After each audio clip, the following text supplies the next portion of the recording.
بسم اللہ الرحمن الرحیم ان الحمد للہ۔ اگر دین محمد میرے قتل کے بغیر قائم نہیں رہ سکتا تو اے تلوارو آؤ مجھے ٹکڑے ٹکڑے کر دو۔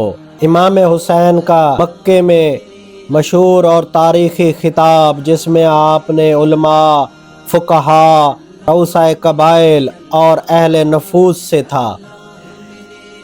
بسم اللہ الرحمن الرحیم، تمام تعریفیں اللہ کے لیے ہیں، ہم اسی کی حمد کرتے ہیں، اسی سے مدد چاہتے ہیں، اسی سے مغفرت طلب کرتے ہیں، اسی پر ایمان رکھتے ہیں اور اسی پر بھروسہ کرتے ہیں۔ ہم اپنے نفس کے شر، اپنے اعمال کی برائیوں سے اللہ کی پناہ چاہتے ہیں۔ جسے اللہ ہدایت دے اسے کوئی گمراہ نہیں کر سکتا، اور جسے وہ گمراہ کر دے اسے کوئی ہدایت نہیں دے سکتا۔ اور میں گواہی دیتا ہوں کہ اللہ کے سوا کوئی معبود نہیں، وہ اکیلا ہے، اس کا کوئی شریک نہیں، اور محمد اللہ کے بندے اور اس کے رسول ہیں۔ اور اللہ ان پر اور ان کی آل پر درود بھیجے۔ پھر آپ نے علماء اور رؤسا کو مخاطب کرتے ہوئے فرمایا، تم وہ گروہ ہو جو علم، نیکی اور دیانتداری کی وجہ سے لوگوں میں معروف ہو۔ لوگ تمہاری عزت کرتے ہیں، تمہارا احترام کرتے ہیں، لیکن تم نے اپنے فرائض کو چھوڑ دیا ہے۔ اے لوگو، اللہ کے فرمان سے نصیحت حاصل کرو، اس عذاب سے ڈرو جس سے اللہ نے اپنے علماء اور اہل کتاب کو ڈرایا ہے۔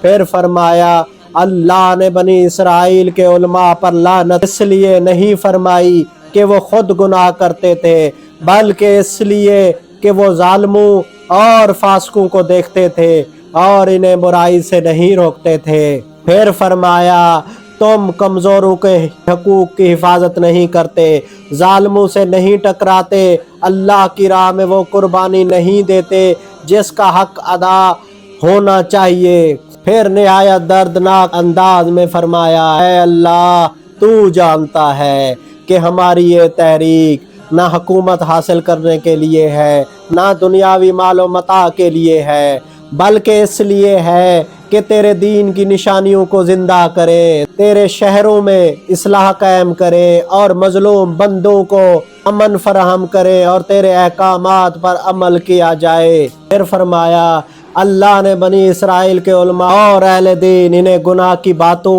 اور حرام مال کھانے سے نہیں روکتے تھے، بے شک وہ بہت برا کام کرتے تھے۔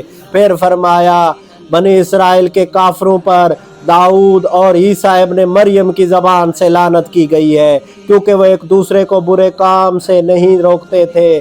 پھر امام حسین نے فرمایا، اللہ نے ان لوگوں پر اس لیے عذاب نازل فرمایا کہ وہ ظالم کو ظلم کرتے ہوئے دیکھتے تھے، فاسقوں کو فساد برپا کرتے ہوئے دیکھتے تھے، لیکن دنیا کی محبت اور اپنے مفادات کی خاطر انہیں منع نہیں کرتے تھے۔ پھر آپ نے علماء اور رؤسا سے فرمایا، اور تم وہ جماعت ہو اور خیر خواہی کے سبب پہچانی جاتی ہو، لوگ تمہارا احترام کرتے ہیں، تم سے ڈرتے ہیں، لیکن تم نے اللہ کے بہت سے حقوق ضائع کر دیے۔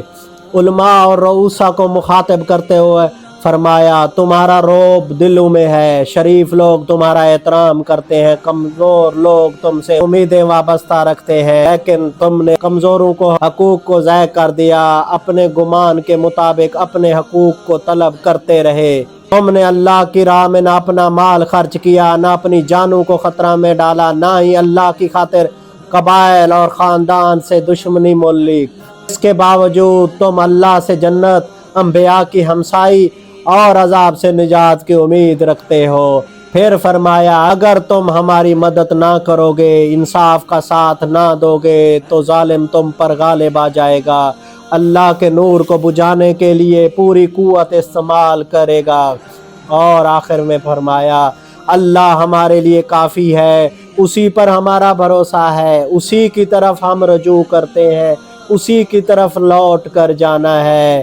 تم سب سے زیادہ مصیبت میں مبتلا ہو، کیونکہ امور دین کی بھاگ دوڑ تمہارے ہاتھوں میں ہے، حلال اور حرام کی